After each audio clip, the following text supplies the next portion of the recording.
The PMO world is at an inflection point.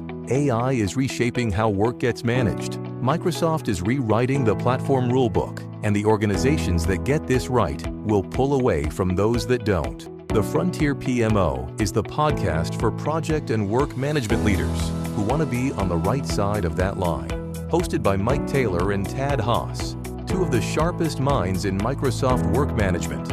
This is where co-intelligent strategy meets real-world execution. Let's get into it. Hi, and welcome to another episode of the Frontier PMO. I'm Mike Taylor. I have with me Tad Haas. Morning, Mike. Good morning, and we have a very special guest with us today, Cindy Lewis. Hi, Mike. Hey, great to see you again, Cindy. Cindy is known for her Cindy Talks PM, where she answers community questions all the time. She is also a 15-time MVP for Planner and Copilot. Congratulations. I know that announcement just came out recently, so that is awesome. Thank you. Great. So as you probably know, this is our third episode of this podcast where we're really kind of taking a new look at the way the project management, I would say the community and the customers and everything is evolving based on what Microsoft has been doing for the past several years, which you've been right front and center of with all the customers you work with over time. So maybe just to start the conversation, you could say, there's a lot changed in the last few years, but kind of what do you see kind of as the pulse of kind of what's going on right now in the Microsoft project and work management space? Yeah, no, thanks for, first of all, having me. I'm excited to be here. And yeah, really the things I've noticed with customers is it used to be you really had to have strict training, a very detailed process to use the tools. And now that's not the case. Really, it's all about stuff you both talk about a lot is managing work and getting things done. And the tool is supposed to support you, not you being forced into, I can only fit 14 characters into this field. Right. I'm trapped. So it's more of the tools evolve to let all of us work in our preferred way. That's kind of what I'm seeing, but certainly like hearing your take on this. Yeah, it's interesting. I think Microsoft had a phrase they were using back around 2019, 2020 timeframe when they were saying that really it's as they were starting to progress into Project for the Web, which is now Planner, Planner Premium, and then Project for the Web. But anyway, there's a whole thing we could do about product naming if we can spend a whole podcast on that. But they were talking about this concept of people work the way they want to work, and organizations or management gets the results they want, right? Well, 100% on that. I think that people are starting to really get to the notion that time is valuable for project managers, and having them spend time on the drudgery, the boring things of status reports and updating this field or that field is less and less valuable. It's the human connections, it's the networking, it's the decision making, it's the judgment that's taking place by project leaders, and the people that Cindy is helping, the people that we engage with are starting to recognize the value of time. And as tools and AI processes, et cetera, give that time back to us, then as project managers and leaders, people are able to do more of the important stuff and less of the drudgery. At least that's what I'm seeing. Yeah, you touched on a bunch of different points there. One of the things I think, kind of to circle back on this evolution, because we really are at a crossroads, right? Before you were a planner MVP, you were a project MVP, and yes, project now is, they've really, it still exists in certain incarnations, and Project Online will be around for a few more months. But what are you seeing in terms? I know you said that people are able to do things more simplistically, kind of in the flow of work, maybe, if you will. So like in Teams, and of course Planner is easy to use, right, in the flow of work, which is the M365 platform. But as customers are sort of having to deal with the fact that Project Online is going away, which was a fairly robust PPM tool, what are you seeing as far as how customers are reacting to that, and where their thinking is going? So first of all, customers are a little stressed out about Microsoft made a change. And I get that because it might take a year or so for you to get something approved. It might take another year for you to figure out how we're going to use it. But I'm saying don't throw away everything. You can still use Project Desktop. I was just doing a presentation with an international company and I said, hey, if you have a very strict compliance type project and you want no one to touch it, it's okay to put that there, but you can connect to the new things with hyperlinks or right in your Teams meetings. It's okay to use the new stuff as well. So you have to figure out the best fit. And what I love about Planner and what you've already mentioned is, hey, it connects to Teams, it connects to AI, it connects to people that are doing the work. So those are some great things to call out. Yeah, that's awesome. I think you did a good job of saying that, Cindy, about people are scared and or just stressed out. I think stressed out is the word you use, not scared, because this is a forced change, but it's an opportunity to reflect, keep the lights on for the things that need that, but start to look anew and find better, easier, simpler ways of doing things whenever and wherever possible. I think is one of the key takeaways. And Mike, I think you undersold Cindy's capability too. I think she wrote the book on project, or at least one or two definitely one of them on project. Microsoft project, step by step. Yep. Yeah. Just like absolutely. you wrote the book on, the AI revolution in project management. So, way to go, you guys. Yeah, that's on my bookshelf too, but you probably can't see it. Yeah. Thanks. Yeah, your book was a staple for a lot of folks for a while to make sure they understood how to use it. And it is a project and Project Online are much more complicated products. And you will hear people say, and there's definitely some truth to it, that Planner is not yet a full project portfolio management complete product. But Microsoft actually said that they weren't going to build another PPM tool, right? They said that they were going to build a platform for PPM. And I think that's where that we've landed now. It's just that some of the shock was maybe the timing could have been a little bit more runway. I think we all agree to that. I've even heard some people, quietly at Microsoft say that we probably could have given people a little more time, budget cycles and everything.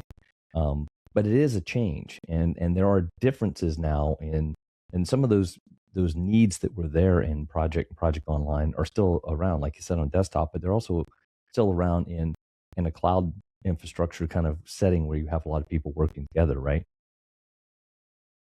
Yeah, and I want to challenge you. Maybe Planner by itself, you might not think is your PPM tool, but you have the whole Microsoft ecosystem. And what I love that you've developed is the Teams for PM solution that can help put kind of a wrapper around all of that to get the PPM answers that kind of those executives need. And I always tell customers, I said, you've got these great reporting tools that pull data out of Planner. You can answer the questions for the leaders, those portfolio leaders or those executives. You just have to know what questions you're trying to ask. And so it's not the tools always that hang people up. It's, I don't know what answer I'm trying to give. So I can make a fancy graph, but it doesn't mean anything. Yeah, that's a great point. Go ahead, Dad. Looked like you had a thought there. Well, I did, because this sort of leads into the notion that you talk a lot about, Mike, which is common context. And when Cindy talks about the capabilities of Planner as a tool, or we talk about the goodness of Teams all up, and then we sort of put that next level of secret sauce, which is all things M365. When we are doing project work, we're often doing it in Word documents and PowerPoint and Excel spreadsheets. All of these things are part of the collaboration. They're all part of the context. They're all part of the content that's required to deliver value and outcomes to the enterprise. So when we talk about sort of enterprise reality or, scaling to enterprise scenarios, now people can use Copilot to reason across all of that data collectively together, no longer just this siloed PPM tool, which is a bucket of data. It's now the common context of the work and the value that we're trying to create. Yeah, I think that's a great point, and it really amplifies what Cindy was saying there. But there's a nuance to it, right? I mean, when you had Project Online, you and many other SaaS PPM tools that are available out there, you had almost all the capabilities all bundled into the product itself. You had, your sites for your artifact management and collaboration. You had your issues, your risk. You could do workflows and everything all within the tool. And what you said, Cindy, is a really important distinguishment. And I think it's part of Microsoft's longer term platform, which is you can just take one of those elements, like you're talking about, is you can have teams for your collaboration. Well, that's a far better experience, a far richer experience than what it was in using a site within Project Online, right? And so you have all these elements that are built of the platform, but you do need to bring them together to create, like you're saying, Thad, that context. And so you have an easier way for people to do it.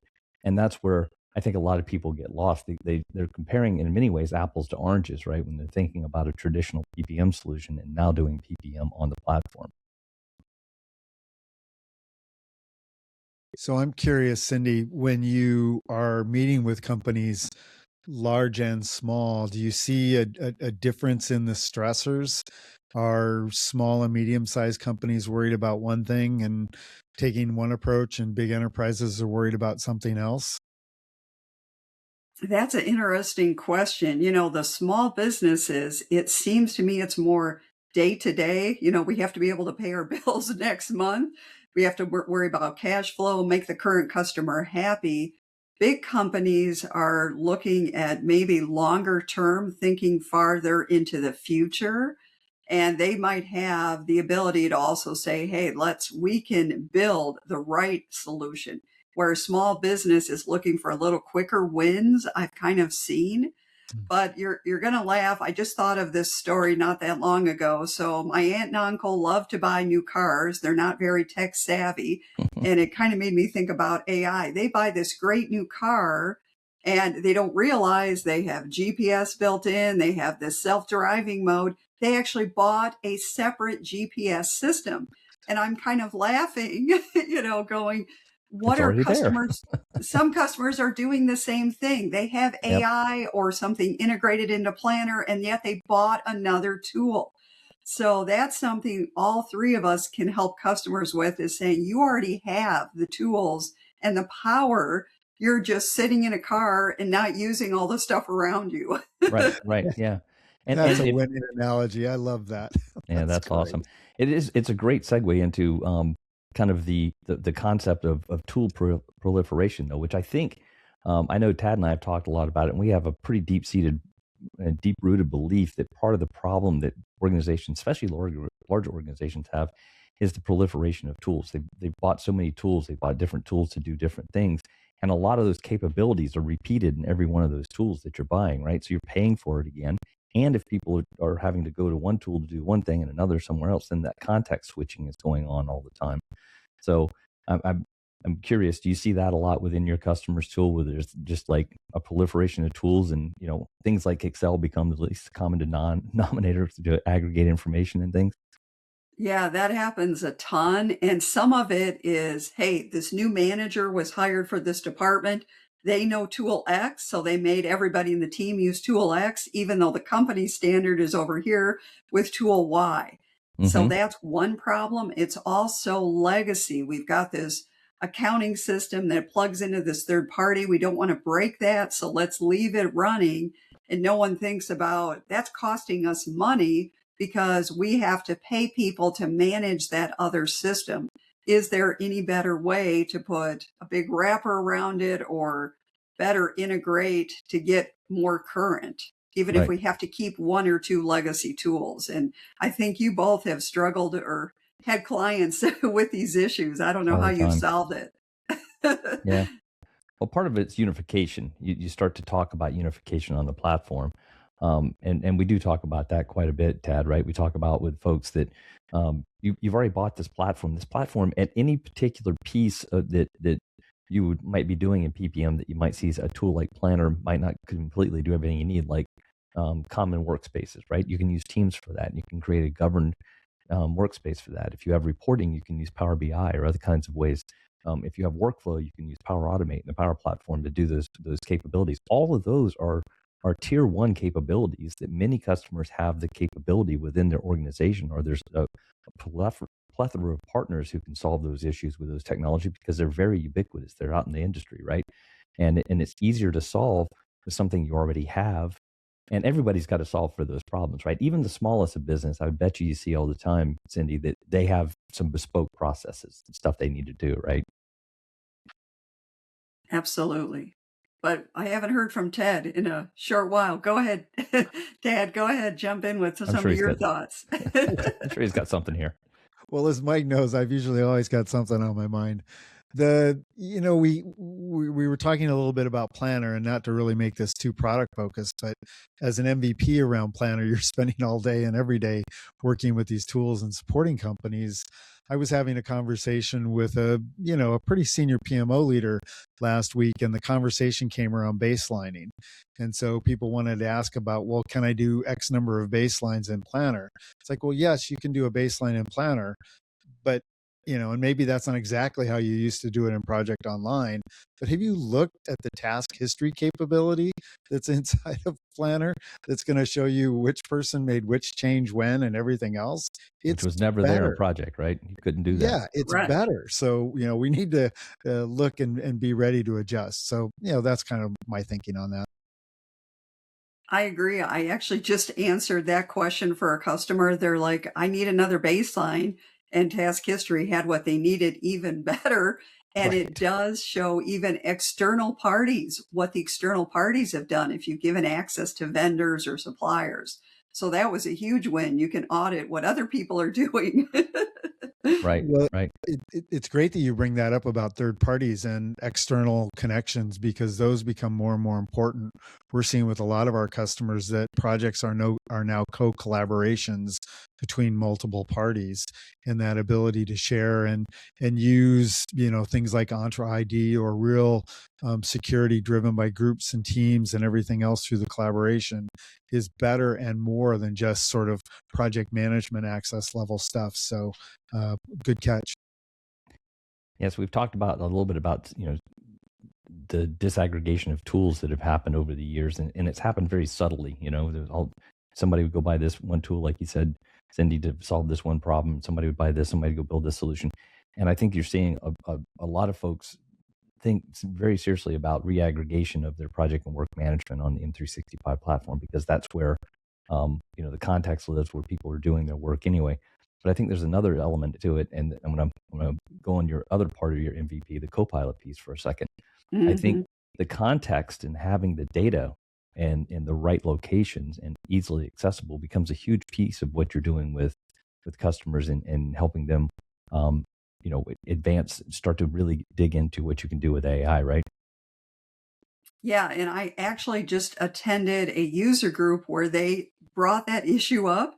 They said if people are manually uploading data instead of using it from a central location, you could break your governance and break your security settings that you want to have. So that's a really important thing. Let's figure out where is the data, get all those controls or guardrails on it before we even start allowing everyone to use Copilot or any AI. And also what I liked at that user group is they said, make sure employees know how to log into the work Copilot at work and on their mobile device, how to get their personal Copilot going and not intermix the two and give out any trade secrets. Oh, yeah. So I'm focused a lot on training. So that's something I do a lot with clients. Right. I was just going to go there and ask about sort of training and adoption, because when I speak with customers, they're all across the board on where they're at with AI adoption and, practical AI outcomes. And sometimes it's BYO AI, right? Bring your own AI. And, that's one, set of bad, on the other side, it's a good thing if you're, doing great work. But are you, those practical guidance of just what's on your mobile, what's on your work device, are you seeing companies think about this stuff, or are they just, what are you seeing for adoption, I guess, is more of the broad question.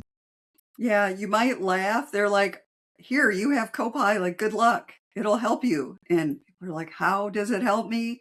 So there's a group of people, employees that are, hey, I'm going to try it for everything, and a group of employees that are scared I'm going to get fired by using it.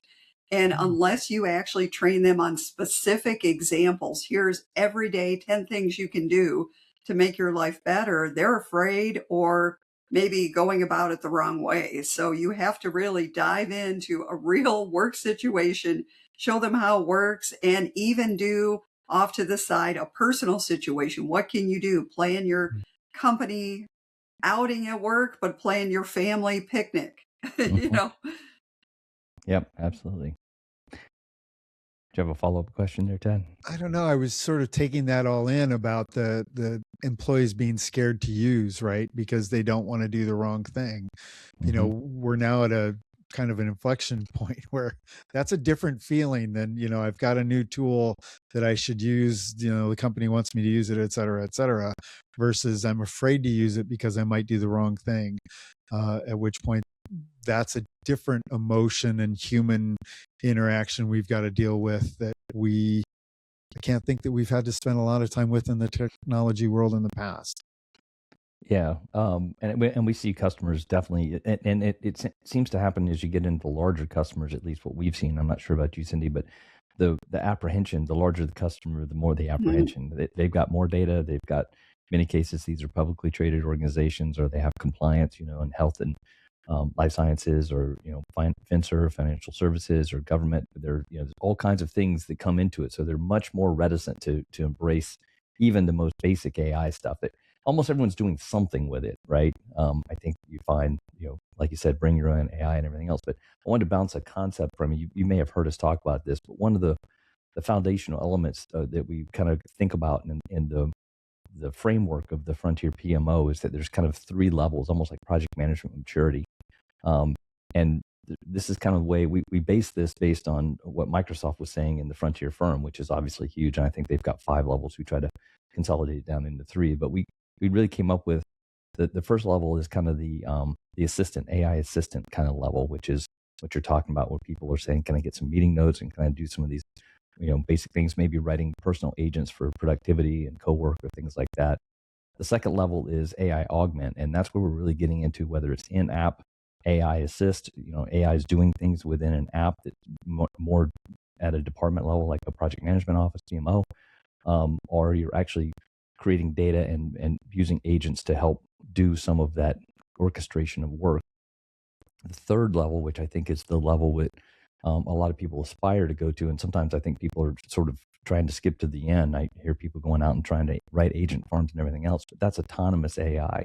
It's really going to be working with humans in the project context that we're talking about here, where it's really a co-intelligent kind of existence where, and you're starting to see, glimpses of that, I think, like with the planner agent, right? Where you can actually go out and have the agent go do assign work and go do some of the work. So you're starting to see some glimpses of where that may go in the future.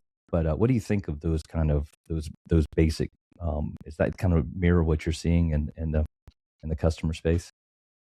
Yeah, I love that you put levels to it. That's a good story to share with customers. And, it makes me think about the average customer is doing like a Bing search and they're using Copilot. They don't even realize it. It's spitting out Hmm. an AI answer. Yeah. That's kind of that level one. But customers are hoping for the dream level, which I can see the future is I might be holding a meeting as a PMO director and say, hey, did you analyze the AI work that happened over the last week and give me your feedback and do a reality check? How did it meet our business? So to have like a full-time AI agent, just doing everyday tasks for all of us, but trying to get from here to, the perfect AI world. Yeah, That's a it's big going to take leap. some work, right? And Yeah. so one of And the even I am struggling with that. So it's not oh yeah just oh companies. we're all learning, right? Yeah. It's about this is truly it's a new way of thinking. It's a new way of when you go develop. I'm sure you're doing this. When we talk to people at Microsoft around it, when you develop an AI solution to go do something or a set of agents or something, you've got to think how you even test it, right?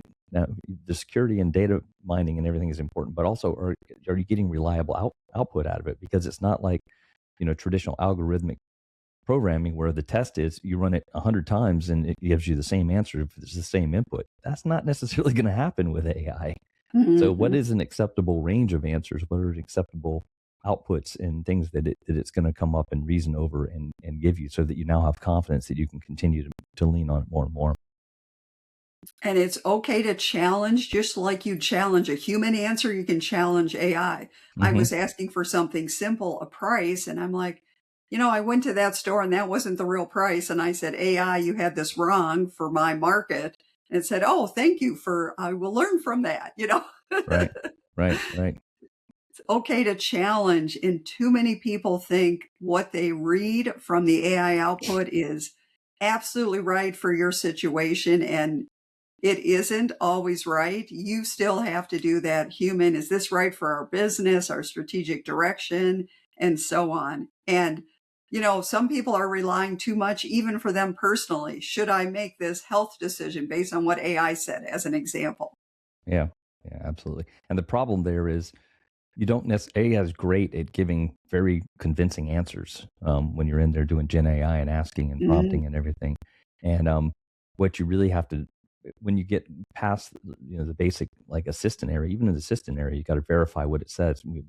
We've had people talk about this a lot. I've had customers talk about it and talk about how they're using Copilot to really automate a lot of solutions for frontline workers and doing some other stuff, really cool stuff.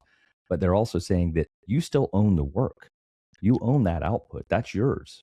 So you've got Mhm. to go back and verify it and make sure that it's, that it's cogent and that it is, a good piece of work that you can now put forward.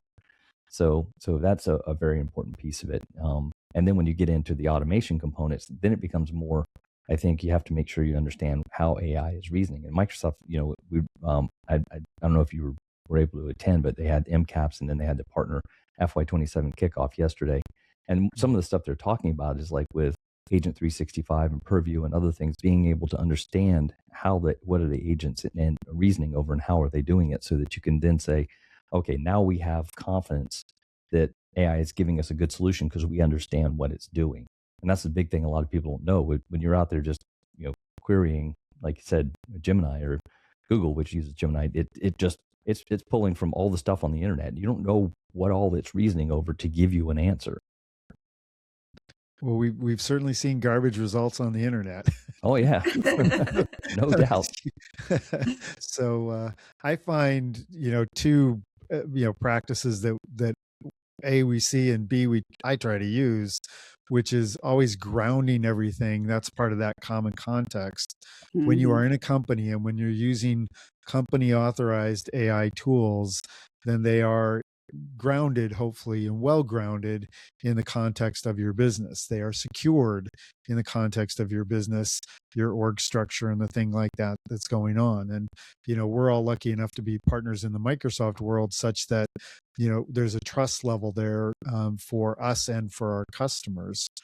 And the second thing, which is actually more fun, is I'm often guiding the AI to go through in these efforts to be a cynic, right? Be a critic. Don't give me the happy Mhm. answer. Give me the down and dirty.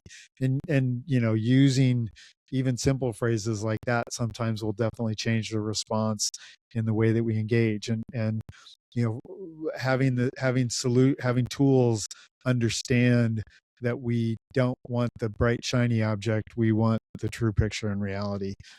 So just keep reinforcing that. I've learned. I used to assign a contrarian in a meeting to be the, disagree with kind of everything. And now you can have AI do that and not be mad at this person over here disagreeing. You just get mad at the Nice. AI. Nice. Claude, but it is particularly good at being contrarian. I don't know if you've noticed that or not, but I've had it tell me no a few times. Like, wait a minute, I'm paying for you. That's pretty funny. Want to bring this back to, you do a lot of training in, people development and things like that in the world of AI. And as we get better context and people move up this, whether they're using kind of our maturity framework, from, the assistant to automate to autonomous, or they're, doing their own thing, but there's going to be a similar approach to it. You're going to have to mature the people and the technology. What do you see maybe this is a two-part question. Where do you see maybe in 3 years PMOs being and project and work management, project managers being? You know, you hear a lot about shifting, that a lot of the tasks are going to be automated. I think that's that assistant and entry augment level. Where do you see that being as the first question? Do you see that starting to gain adoption and really momentum in the customers and organizations you're working with?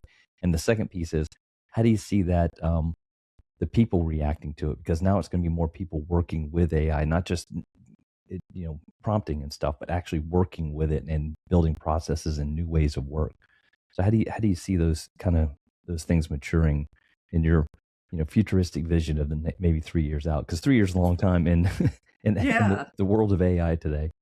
I mean, I want to take kind of the people side. I think instead of being a struggle to make AI fit, it's going to be so blended into everything that it won't even be a challenge. We'll know what to do in every day. It'll just be part of our everyday usage. Hmm. That's kind of my thoughts. But I actually like, Tad, you really give some good leadership perspective. I don't know if you want to put your hat on as the leader of the future in the PMO. Maybe you could give your perspective on that one.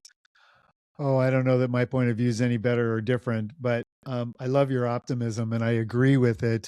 For people that have a change or a growth mindset, I think that this is an easy transition, that the natural language query engagement, which we've all wanted for so long in the technology business, is finally here. Um, so I'm like you, very optimistic in it.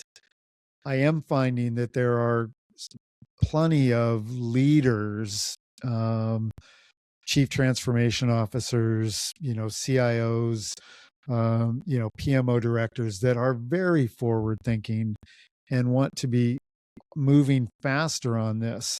And some of them are the change agents that companies need. And some of them are feeling very handcuffed because their organizations are moving too slowly and they Mm, recognize that they're losing competitive advantage quickly, let alone, the productivity struggles. We all have heard a lot of stories about the reductions in force that are being attributed to AI.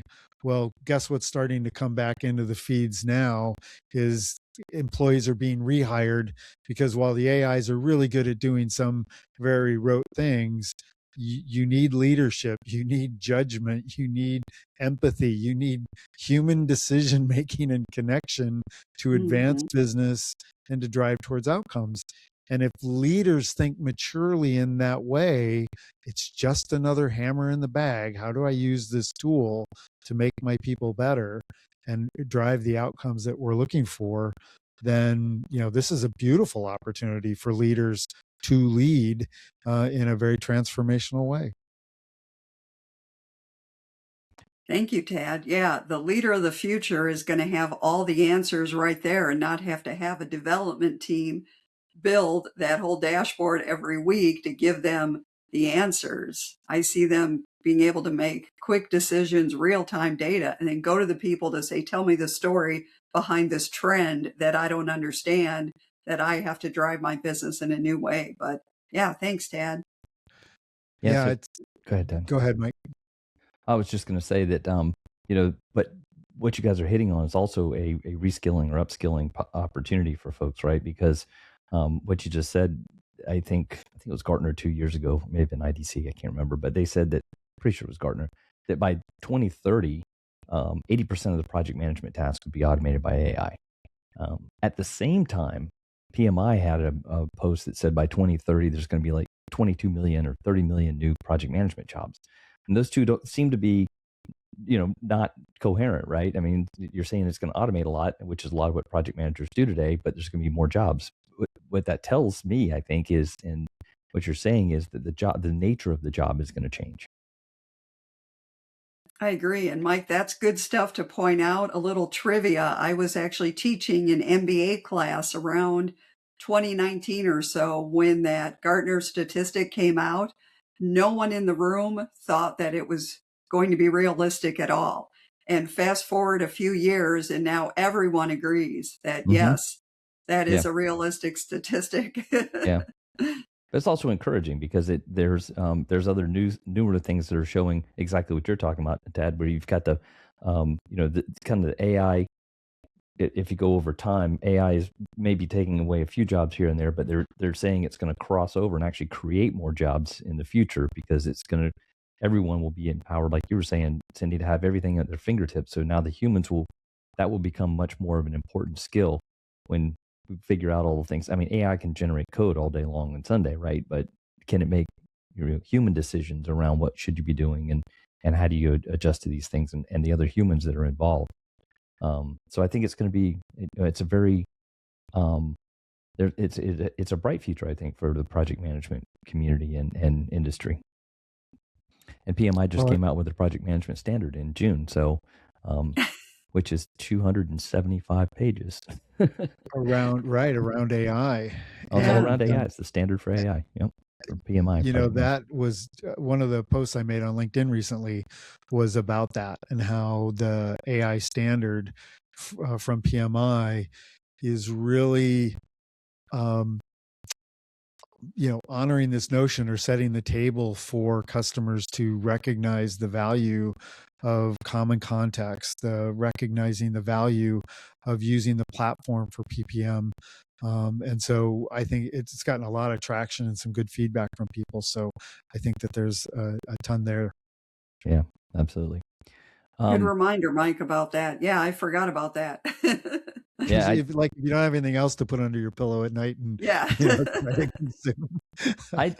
I did read whole sections of it, but I'll be honest, I didn't read the whole thing. I put it in AI and said, "Do me a TLDR, right? give me the cliff notes," and it did a pretty good job. So if anyone's watching this, yes, I used it for that. But there's a lot of great stuff in there, and architecture and some of the other components of it. I think that's the third dimension or third pillar that they. And you've got the 4 pillars, so they've got pillars in there around AI and how it's going to be, really influential in the future, and how to really think about building it from here up. I have one other kind of question. It's sort of open-ended for you guys, maybe as advice for listeners, and it can be anything you're thinking of top of mind from what we've talked about today for their organization, how they can progress forward, or even personally. In upskilling and doing these kinds of things to get more productivity. What are some ideas you might have? And I'll start with Tad this time. In terms of, what advice would you give folks, whatever their role might be? It might be a C-suite. It could be an entry-level project manager or anything in between. Great question. I'll try to be brief in my answer. As someone who's been around technology for quite a while and seen many, many changes in the technology platforms, I'm old enough to remember the Commodore 64 and VIC-20s and all that really ancient stuff. And so, going through these computing cycles, to luggables, blah, blah, blah, to these beautiful devices that we have today. I'm a cautious optimist about technology, and I believe that in the PMO, in the parts of the organization of any enterprise, large or small, that people should use this moment to rethink about the way they do things to find better ways, because the tools and the capabilities that are available to us and the day-to-day platforms that we use every hour of every working day are changing the way work can be done. And I think if you're trying to solve the same old problems the same old way, you're getting behind. And I think we can do better and be optimistic about that. Yeah, absolutely. What are your thoughts, Cindy? Yeah, I love what you just said, Tad. I kind of think people should try, how can AI be my partner in crime? Or my job partner, what is my role in the organization? How could it evolve? And communicate that with your leaders and say, here's what I'm thinking I should evolve to. Does that agree? Does that align with our corporation? So I say, try stuff now. Even the simplest things, reformat that email. One thing that I wanted to touch on is don't assume that the pretty AI answer, it might be formatted beautifully, says anything meaningful.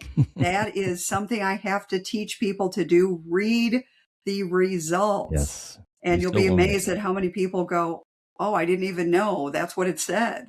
I don't care how good it looked.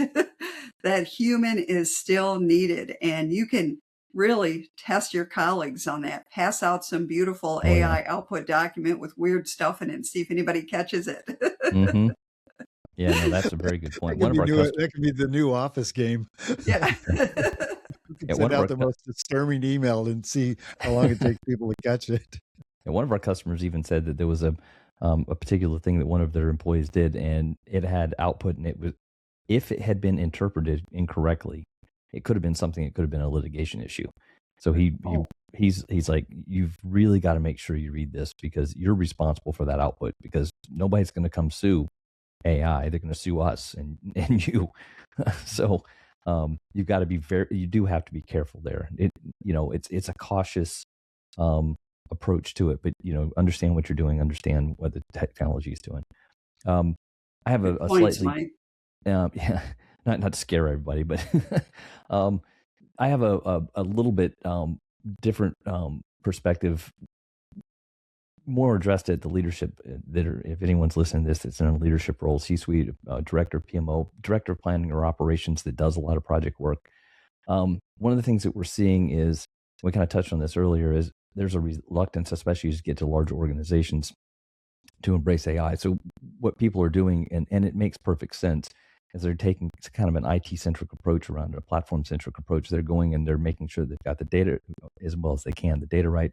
They're making sure that the tools are right. They're making sure, like you said, Cindy, that they're not turning on anything that's feeding an LLM with any kind of company or customer-sensitive information or anything for compliance. They're doing all of that groundwork. What I'm seeing, though, and I think you may be seeing this too, is they seem to be stalling at that point. Then they're involving some SMEs inside their organization that don't really understand the technology that well, but they may have expertise in project management or operational management or something, and there's still a gap there. And that gap is where partners and like yourself, us, a bunch of others out there have invested a lot of time and energy and money and resources over the last couple of years, 3 or 4 years even. We've been working with AI since 2021 when we started to use Azure AI to embed it into our apps and things like that. Think about, using these partners like you would have with any other technology. If it had been Power Plat before or Project before, something like that, find a good, reputable organization or person that can help you navigate these challenges. It's if you try to roll it yourself, DIY it, and you're not really going to be successful or very fast at being able to go that gap. It's almost like if you just try to figure out, Power Platform or basic things in the platform and you didn't have any real expertise on it. It's the same kind of thing. So I would advise folks, to get you guys' take on it, that they need to rely on. It's moving fast, but there's people that are trying to stay ahead of it and are really investing a lot of time and energy into doing that and doing it the right way. And I think that if you're in a leadership role, think about who you can rely on to help you get to where you want to be, and without trying to just figure it all out yourself. There's people who know these paths, and they're working with customers, they're working with Microsoft, they're working through these certifications and everything else. So that would be my advice. You sound kind of like a real estate guy. Adoption. Sort of, yeah. Well, it's actually it's the lack of adoption that I'm seeing that is the reason I'm saying that. It's in some of these larger organizations, they're just holding off, and the opportunities there. They say they're AI first. They've got executive leadership that's all AI, but they're not applying it to. One, it also brings up another thought that you actually hit on this on one of your LinkedIn posts recently, Ted. That there's all these AI projects that are going on. PMOs and project leaders and project managers are having to manage these, but they don't have it. Right? They're doing it for other departments, but nobody has given them any of the AI tools past GPT or Copilot or something, right? Yeah. And they're going and doing these big AI pilots or these big AI rollouts, and they don't have the tools. It's like you're asking somebody to navigate without a map. They don't know where they're going. Yeah, I do echo, you have to lean on experts like all of us here in this virtual room to help jumpstart the company. And just one example from one of my customers, They said they had spent 40 hours troubleshooting a technical issue, and I had the answer for them in less than a minute. I said, I can't believe you wasted that much time on something when you could have called any of the experts and we could Yep. have helped you through that. They said, well, I used the internet and I used AI to give me an answer, and it was Yep. the real experience. Yeah. I had Yeah. run across that still had the right answer. Yeah. So, Absolutely. I still think real experience has a big win. I hope you billed for a whole hour for that. Yeah. Well, look at this. We've talked for 40 minutes about AI and technology, and it comes back to the human experience. So It does. way to land it, Cindy. I love it. Yep. Yep. All right. Absolutely. Any final thoughts, Cindy? No, it's been an honor to be here and a Oh. pleasure to talk to both of you in real life and online through various LinkedIn posts and so on. It's been fun. Yeah, we'll definitely keep it up. We'll have you back if you're willing to do it. We'd love to have you and get your expertise and what you're seeing in the industry out there. Tad, any parting thoughts? Thanks as always. It's been fun. Yeah, thanks again, Cindy. It's awesome having you on, bringing all that you know and all the experience you have, and it's just priceless experience and expertise. So, love to talk to you again about it sometime soon. Thanks. Sounds good. Thanks, everybody. Thanks for joining us. If today's conversation got you thinking about your own PMO's future, that's exactly the point. The Frontier PMO exists to help project and work management leaders navigate the shift to co-intelligent work, AI-powered delivery, and Microsoft's evolving platform landscape. For links to the resources and references mentioned in today's discussion, check out the show notes. Mike and Tad want to hear from you. Find Innovative E at innovative.com to start the conversation. And if this is your kind of podcast, remember to like and subscribe.